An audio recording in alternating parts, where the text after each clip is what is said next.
हाँ, ये तो है।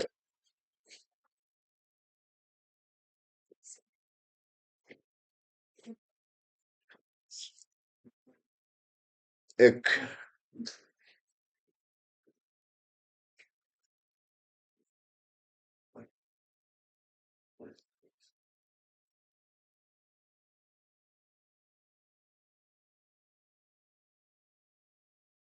एक ऐसा निवेदन मिल गया मुझे, ये बहुत पुराना है,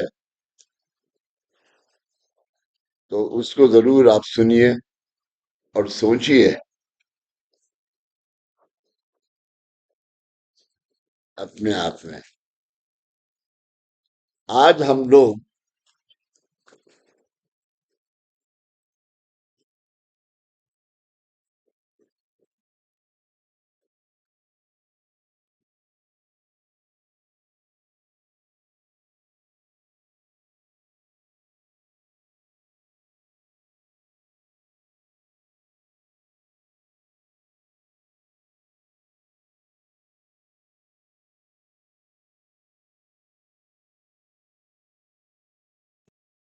उधर चलेगा। धीरज भाई आवाज आ रही है? पूछो। धीरज जी आवाज आ रही है? वहां बाहर तक तुम्हारी आवाज आ रही है जी। धीरज इंडोनेशिया में है ना, बाहर नहीं बैठा है। ठीक है भाई। है। आज हम लोग दो प्रकार के जीवन जी रहे हैं। आज हम लोग दो प्रकार के जीवन जी रहे हैं। एक स्वयं का, जो हमें जन्मता मिला है, जहाँ हम पैदा हुए माँ के आगे का समझ लो। से उससे जन्मता मिला है।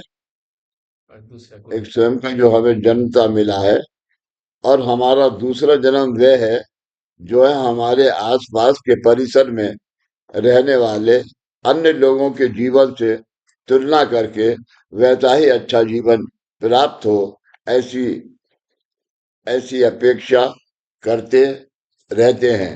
ऐसा है या नहीं है? सुबीर समाधान जी। ऐसा है। जी। बैठो।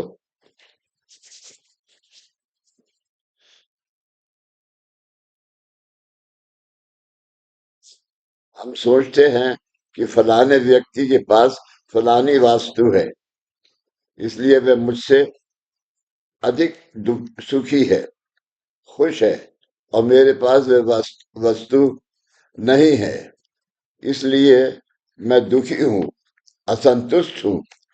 मतलब हमारा सुख की कल्पना दूसरों को प्राप्त हुए सुखों से प्रभावित होती रहती है। कोई अपने कर्म को नहीं सोचता। और वो तो छोड़ दो, जिस जन्म में तुमने किया होगा, ऐसा अगर सोचो ये बात मैंने अब पिछले जन्म में की है, तो आज तो मत करो। जो तुम्हारे इसमें आ रहा है तो आज तुम करो। मतलब हमारे सुख की कल्पना दूसरों को प्राप्त हुए सुखों से प्रभावित होती रहती है। आज जगत में अधिकतर लोगों का दुख, मतलब अशांतता और असमाधान, अशांतता और असमाधान, असंतुष्टता। असंतुष्टता यानी क्या कहेंगे असंतुष्ट? डिससेटिस्फैक्शन। है? डिससेटिस्फैक्शन। तुम्हें कभी लगा कि तुम मैं जो कर रहा हूँ वो डिससेटिस्फेक्शन है? नहीं लगा? बिल्कुल नहीं।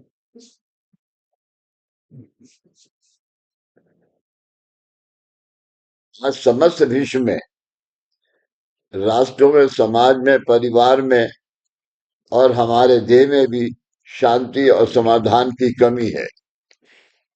शांति और समाधान की कमी है। क्या करने से हमें समाधान मिल सकता है? प्राप्त हुए समाधान का अनुभव हम कैसे कर सकते हैं? हमारे शरीर के प्रत्येक अंग का कार्य और अनुभव अलग अलग है। जैसे हम नाक से सुगंध का अनुभव लेते हैं, कानों से सुनते हैं, ऐसे ही शरीर के कौन से अंग द्वारा हमें समाधान महसूस होता है, शरीर के कौन से अंग द्वारा हमें समाधान प्राप्त होता है, ऐसा सोचें। हमारी देह में दो शक्तियां कार्य करती हैं, ये इंपॉर्टेंट बात है। हमारे देह में दो शक्तियां कार्य करती हैं, दैहिक शक्ति और आत्मिक शक्ति। आज के दिन आत्मिक शक्ति का पहचान तो आई नहीं किसी। दैहिक शक्ति क्या कह रही है, उस वो पहचान है।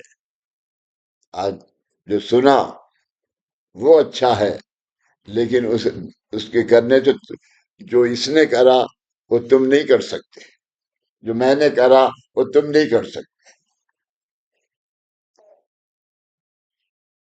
हमारी देह में दो शक्तियां कार्य करती हैं, दैहिक शक्ति और आत्मिक शक्ति। शारीरिक क्रियाएं जैसे चलना फिरना, सामान उठाना, देखना आदि दैहिक शक्तियां द्वारा होता है। शारीरिक क्रियाएं से दैहिक शक्ति खर्च होती है। शारीरिक क्रियाओं से दैहिक शक्ति खर्च होती है। इसलिए हर 6 से 8 घंटे में हमें भूख लगती है। 6 से 8 घंटे में हमें भूख लगती है। दैहिक शक्ति की कमी पूर्ण हो, इसलिए हम अन्न ग्रहण करते हैं। अन्न ग्रहण करते हैं। अब समझ गई वे नहीं तुम ये बात? यहां से जाने के बाद इसने तुमसे कहा कि ये करो, नाम नहीं लूंगा। कभी कभी हम शारीरिक क्रियाएं नहीं करते। कभी कभी हम शारीरिक क्रियाएं नहीं करते। किसी विषय विषय पर सिर्फ विचार करते हैं। किसी विषय पर सिर्फ विचार करते हैं, और और भी हमें थकावट महसूस होती है, क्योंकि विचार करने से भी दैहिक शक्ति खर्च होती है। ऐसा क्यों है? विचार करने से दैहिक शक्ति क्यों कम होती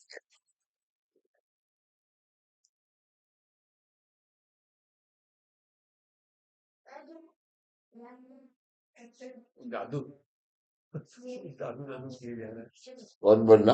वो ये अच्छा जादू। अच्छा अच्छा।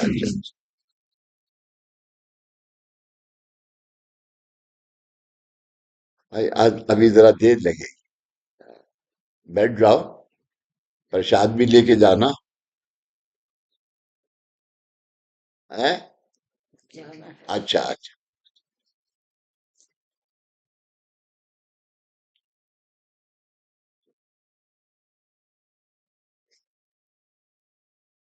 विचार करने से भी दैहिक शक्ति कम होती है।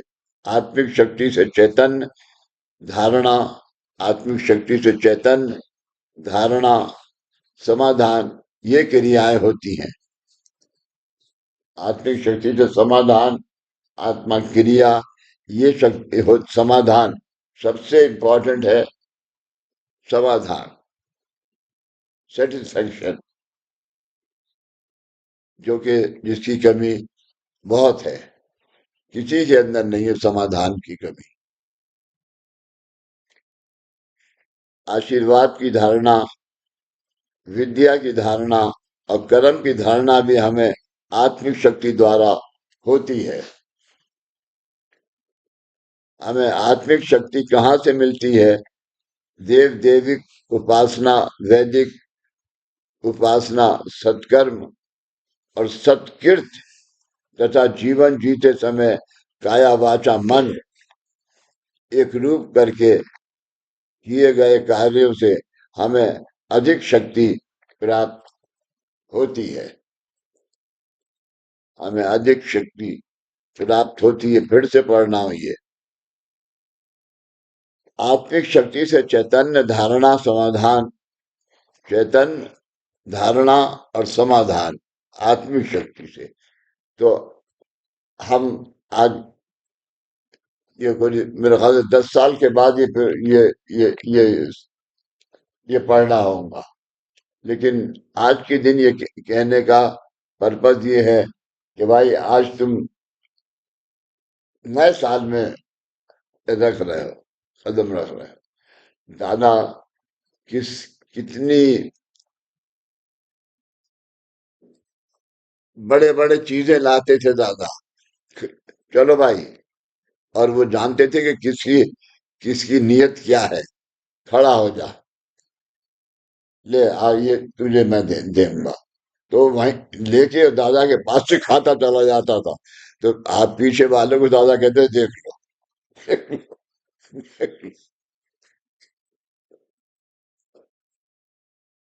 देव देवी की उपासना, वैदिक उपासना, सत्कर्म और सत्कृत तथा जीवन जीते समय काया वाचा मन एक रूप करके किए गए कार्यों से हमें आत्मिक शक्ति प्राप्त होती है।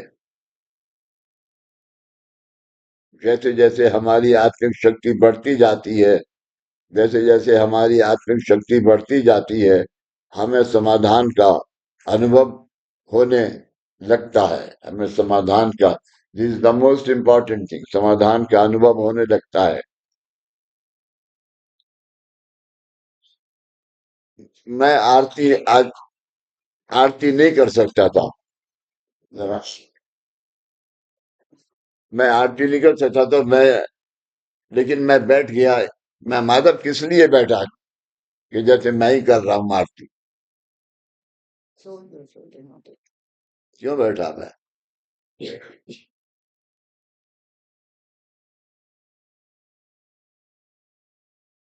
समाधान, हम्म।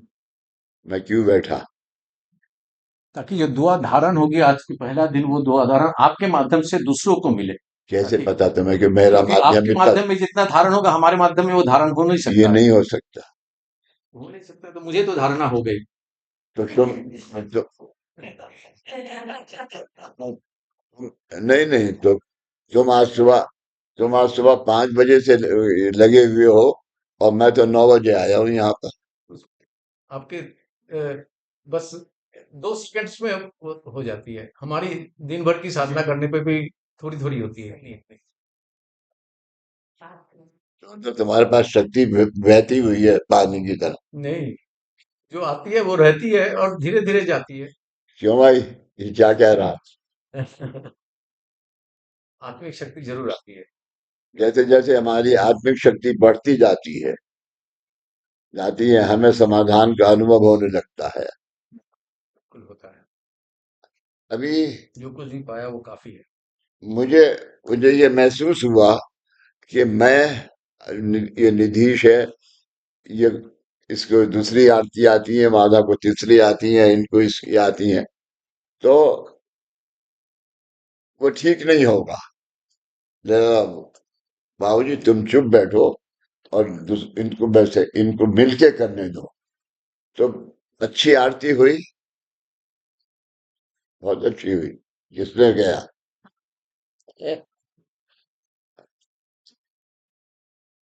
पोहा बना के लाना।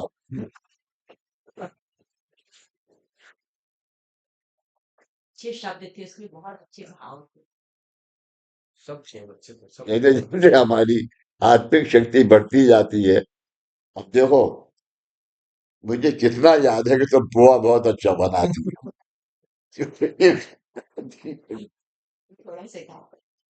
वही।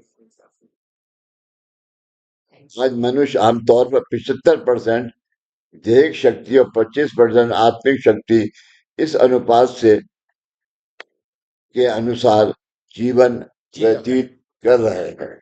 75 शक्ति दैहिक और 25 आत्मिक। नीतीश, आज अपने मार्ग में क्या है? भाव जी अपने मार्ग में तो आत्मिक शक्ति ज्यादा। नहीं, ज्यादा नहीं, इक्वल है। हाँ, 50-50 है। इक्वल है। प्रपंच परमार्थ जहाल। बिल्कुल। ये बस। देखिए आरती गा दी उन्होंने। ये आप आपके शरीर में कंट्रोल कौन कर रहा है इस बात आत्मा। गुरु ही कर रहे हैं। है? गुरु ही कर रहे हैं। ये गुरु कर रहा है। गिलानी बाबा की एक आरती है, जलानी बाबा क्या है? अ, दया घनारे, जिलानी बाबा दया घनारे, है? जिलानी बाबा दया घनारे। हाँ, दया रखना। यूनानी बाबा दया रख। ये अब ये मैंने क्यों कहा जलानी बाबा दया रखना?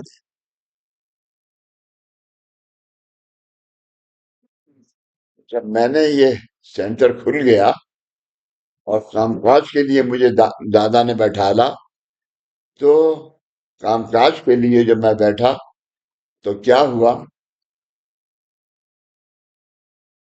दीपक मुझे बस समझा रहा था कि तुम ऐसे करो ऐसे करो। जिलानी बाबा आ गए। तो जमाने में नीला ताई आती। जिलानी बाबा आ गए और उनका ऐसा नहीं है, आज से मैं बताऊंगा और ये मेरा बच्चा जो है ये तुम्हें बताएगा। तो मुझे अपने ये लफ्ज अब भी मिलेंगे जिंदगी भर। कभी ये आत्मिक शक्ति की ये है। पहचान।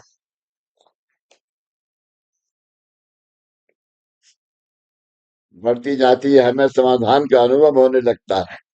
आज मनुष्य आमतौर पर 75% देह शक्ति और 25% आत्मिक शक्ति इस अनुपात से अनुसार जीवन व्यतीत कर रहे हैं। कितने परसेंट से करना चाहिए? माधव आए? अच्छा, आप बताइए।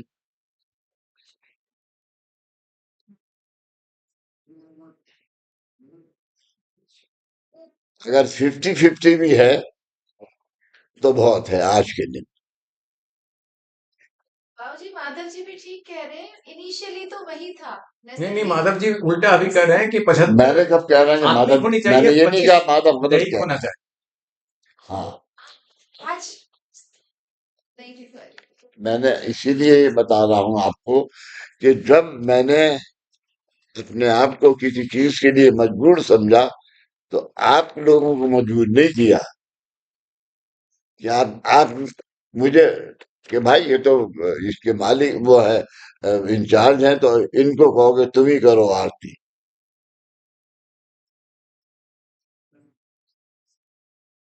मुझे एक आरती ढूंढ रहा था, नहीं मिली। कौन सी आरती? साईं रहम नजर करना, बच्चों का पालन। बच्चों का पालन करना। इसके दिन का बहुत अच्छा है। के भी भजन करूं अब दूता, के भी भजन करूं अब दूता, अहर्निशि लाभ ली चिंता।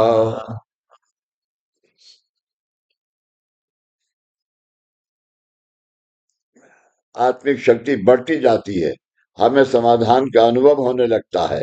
आज मनुष्य आमतौर पर 75% देहिक शक्ति और 25% आत्मिक शक्ति। जब तक 75 25 50-50 नहीं हो तो जिंदगी में वो इंटरेस्ट नहीं रहता और खुद के ऊपर कंट्रोल नहीं रहता। यकीन नहीं रहता, कंट्रोल नहीं रहता कि मैं जो कह रहा हूँ वो गलत है।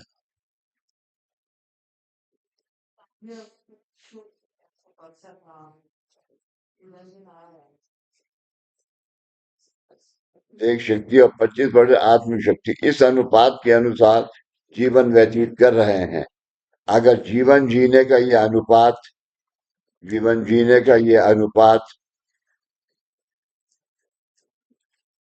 के अनुसार जीवन व्यतीत कर रहे हैं, अगर जीवन जीने का ये अनुपात 50-50% होता है तो मनुष्य सुखी और समाधानी होता है। तो मनुष्य सुखी और समाधानी होता है। सुखी और सुखी एक दफा को हो या ना हो, मगर इंसान सेटिस्फाइड होना चाहिए, समाधान होना चाहिए। तो मनुष्य सुखी और समाधानी होता है। हमारे गुरु मार्ग में कार्य केंद्र पर कोई कोई दुखी व्यक्ति पहली बार अपनी समस्याएं और अड़चनों के निवारणार्थ आता है, अड़चनों के निवारणार्थ आता है, तो उसकी उम्मीद कितनी होती है? वो क्या समझ के आता है? 100% मेरा जो इन अगर इन्होंने मुझे बताया तो यही कहूंगा, जाओ वहां पर 100% क्योंकि अब उसको हो चुका है। लेकिन ये ठीक है, मगर उसको ये भी कहना चाहिए कि जाओ, जो वो कहें वैसा करो, और उसके बाद सगुनी रखो। हाँ, ये देखा सब नहीं। कामकाज के लिए नियुक्त सेवक उसे कोई छोटी सी उपासना कोई छोटी सी उपासना प्रार्थना नामस्मरण करने के लिए कहते हैं, या श्रीफल प्रसाद को देते हैं। इससे प्रवाहित होने वाली गुरु शक्ति,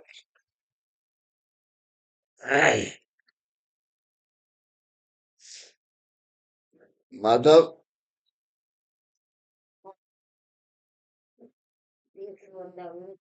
आप भी सुने। जब कामकाज करने बैठते हैं तो आपका ध्यान जो है वो उसकी शक्ति पे आना चाहिए, उस आदमी की वाचा पे आना चाहिए। ये बोल क्या रहा है, जो वो बोल रहा है वही वाइब्रेशंस तुम्हारे शरीर में उठना चाहिए, तो कामकाज। जीवन को वाइब्रेशन कंपनी। ऐसा क्यों है? बाबूजी तभी प्रेरणा, कर्म का, उनके कर्म का विसर्जन। इसके लिए तुम्हें दादा ने क्या दिया है? से आसन। इसका नाम क्या है आसन का? आसन। ये मेरी कही हुई बात कह दी उन्होंने। बाबूजी ये बिल्कुल चीज आत्मसात कर चुके हैं बाबूजी। हाँ उप आसन। आपको मैं ये कई दफा बता चुका हूं कि एक आसन है जो मेरे पास है। 8वीं सेमिनार में कारण दीक्षा दी जा रही थी, तो वो कारण दीक्षा के सेंटर बनाए कि दादा, भाऊ और दीपक और प्रदीप, ये 5 आदमी वहां पर रहेंगे। विजय दादा का लड़का, भाऊ उसका दोस्त, और दूसरा जो है सेंटर होगा बाबूजी का घर, बाबूजी का सेंटर दिल्ली। तो दिल्ली आके मैंने सोचा कि चलो बनाऊं, लेकिन बैठा लूंगा कहाँ? इतना बड़ा एक कमरा था। रात को हम दोनों सोते थे उस कमरे में, सुबह उठ के झाड़ू पोंछा 4 बजे करता था। ऐसा करीब 21-22 साल किया, तब ये बना। लेकिन जब वो वहां से जो सो लेकिन जब था क्या, जब सोने को बैठे तो रात, जब तक कि उसका सेटिस्फेक्शन नहीं आए, जब तक नींद नहीं आती। नींद नहीं आती थी। खैर उठे तो दादा ने कहा कि तुम 5 आदमी को सेलेक्ट कर लो। तो मैंने 5 आदमी सेलेक्ट किए, एक मैं, एक दीपक, बंद कर दो, छोड़ दो अपने आप बंद कर। मैं आपके पास में रख लेता हूँ। एक दीपक मंत्री। और दादा ने क्या करा, विजय को यहाँ भेज दिया कि तुम विजय को मैं भेज रहा हूं और तुम ले आओ। तो हम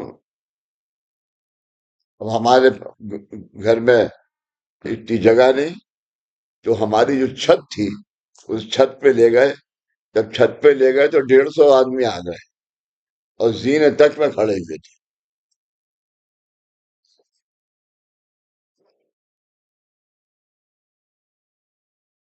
तो मैंने अपने निवेदन में मैंने यही कहा कि आज दिल्ली के अंदर जो ये कार्य हुआ है, इससे बड़ा कोई कार्य नहीं हुआ होगा। दादा ने वही शब्द रिपीट किए। ये मैं निवेदन है दादा का, वो मैं लाके पढ़ा सकता हूँ।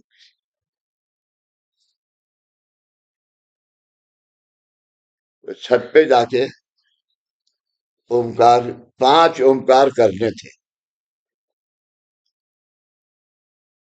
महाकारण दीक्षा के लिए। 5 ओमकार, और वो दीक्षा तुम्हारे माध्यम से औरों को जाने।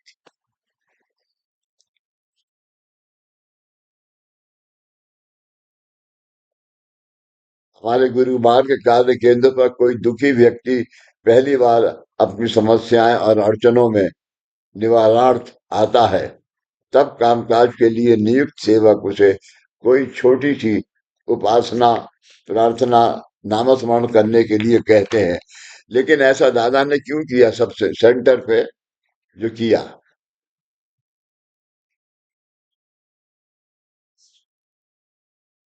कि पहले सेमिनार में मेरे पास एक आसन है जो कि, और वो आसन और दर्वासन, दर्वासन यानी जो ये नीचे ना उसके ग्रास हैं? ग्रास का है बाबू जी, ग्रास का है, ग्रास। अरे नहीं यार, चलो, गिलास था। ग्रास का है। मैं समझा गिलास कह रहे। तो वो मुझे उठा के दे दिया कि ये ले जाओ, और ये इसके अलावा तो मैं दुनिया में का कोई गुरु नहीं दे सकता। आज तक मैं रखा है। मैं यहाँ पर हर फंक्शन के ऊपर लाके लगाता था। लेकिन फिर कई दफा ऐसा हुआ कि वो 3-3 दिन मुझे नहीं मिला वापस। तो मैंने उसको रख के, और इस आसन के साथ रख के बाबा से प्रार्थना करी, और ये यकीन रख के प्रार्थना करी कि आप इसके अंदर, मैं तुम्हारा प्रसाद रख दूंगा, नहीं उस दिन खाना पड़ेगा। तो वो आसन मैंने रख दिया है। और तब मेरे, जब मैंने रख दिया वो उसका जूट का, तब उनका दीपक का फोन आया यहाँ से जाने के बाद कि बाबूजी से कहना कि ये आसन किसी को न दें, और कभी ना घूमना चाहिए, कभी फटना नहीं चाहिए। क्योंकि जब वो आसन उन्होंने मुझे दिया तो उसी के ऊपर बैठ के खड़े हो गए। बैठ के नहीं, पूजा उसी पे करते थे, मगर जो दीक्षा दे रहे थे तो उस पे खड़े हो गए। खड़े होने के बाद 5 ओमकार करे और बोले कि ये सब जगह इतने बजे वो ओमकार होंगे, और कारण दीक्षा हो गई। सब सेंटर 12-15 सेंटर में वो हुआ। वो सब वहां पर की। ऐसा वो आसन है। जब से उस आसन का नाम की वैल्यू नहीं थी, किसकी वैल्यू थी? वो जो दरवासन है, दरवाजा। जो जूट का आसन है, कि आप अपने आसन को उसके ऊपर बिछाओ और तब बैठो, और सीधे पैर से बैठो। पैर रखो, इसको मोड़ो, इसके ऊपर इसे रखो। इतना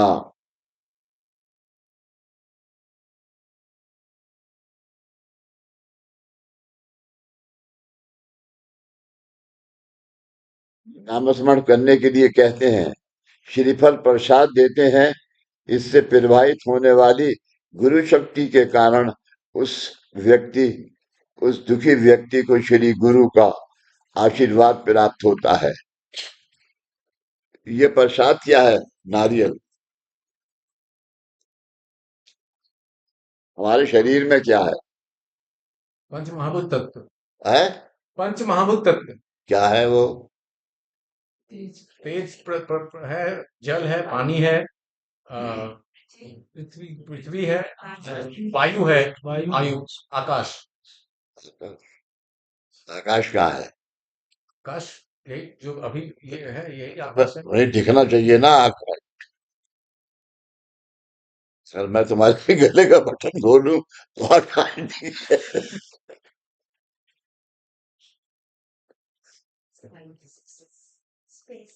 ये पांच तत्व जो है ये उस आसन के ऊपर आते हैं। और नारियल में क्या है?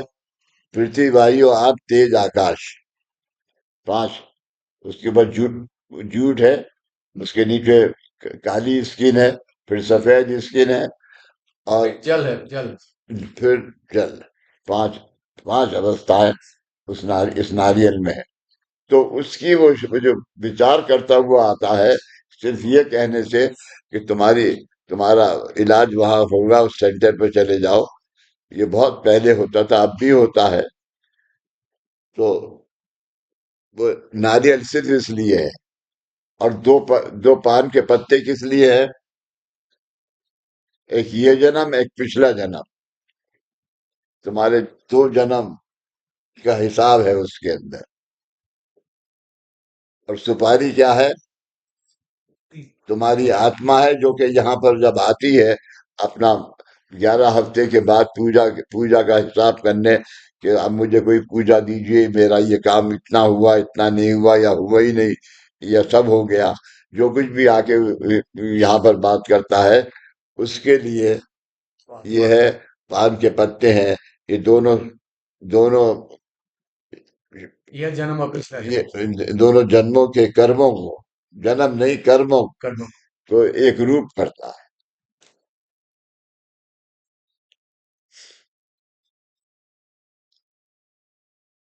श्री गुरु का आशीर्वाद प्राप्त होता है और उसकी देह में जो आत्मिक शक्ति की कमी है वह दूर होने लगती है।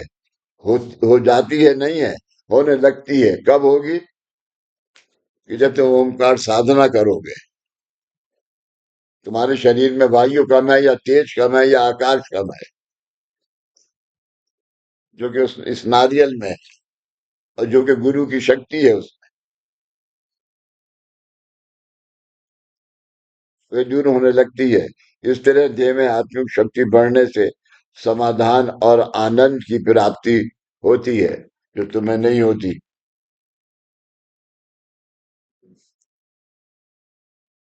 समाधान और आनंद की प्राप्ति होती रहती है। आज नए साल शुरू हुआ और आपको ये बताना है जरूरी कि एक सेमिनार में जबकि कम से कम नहीं होंगे गोवा के अंदर 800। तो 600-700 फॉरेनर्स थे। और वो फॉरेनर्स थे America, London, Canada, Australia, Australia. Dubai. खैर ये इस तरह से आठ आठ सेंटर थे जो कि इसको लेके उसके बाद दादा ने बाहर भेजना शुरू करा। उसमें उसके लिए भी आपकी दुआ से मैं वो पहला शख्स हूं जो दादा की पादुका लेके न्यूयॉर्क, एक मेरे दोस्त थे, उनके यहाँ गया। आपको यकीन नहीं होगा कि जब मैं न्यूयॉर्क गया था तो मेरे पास करीब 12 रुपए थे सिर्फ।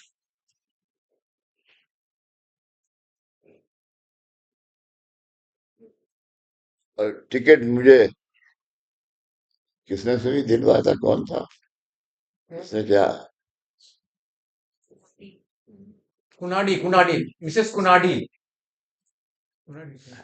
खैर एक एक मेरे दोस्त थे, उनकी उन्होंने कहा कि यहाँ, अरे गाजियाबाद में नहीं यार,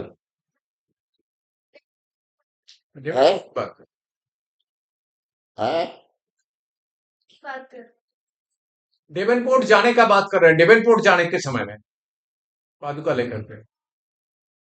कोई तुम्हारे बंधु वहीं के ही थे नहीं, कि यहाँ आप ठहरे जो थे? अरे भाई जो मेरे कलकत्ता सेंटर के वो थे, इंदिरा इंदिरा है इंदिरा घोष इंदिरा घोष।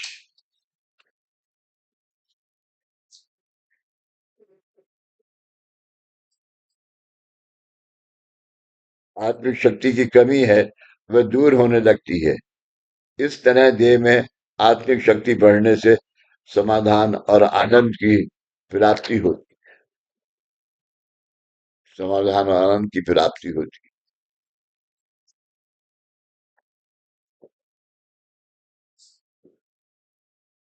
ये मैं ये तो पर्चा नहीं दूंगा, मैं तुम्हें इसकी कॉपी भेज देता हूँ। जरा एक 100 बहुत है, यहाँ के जो रेगुलर लोग हैं उन सबको ये एक एक कॉपी देना चाहता हूँ।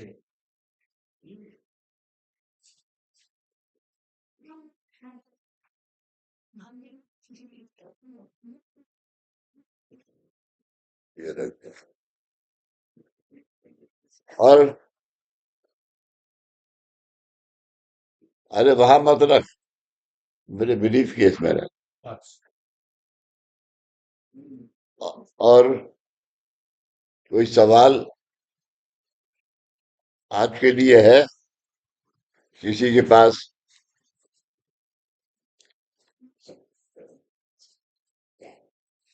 आप लोगों का कोई सवाल है बाबूजी से? मैं यहाँ वालों से कह रहा हूँ, वो कितना आगे बढ़ता है। सबको मौका मिलनी चाहिए।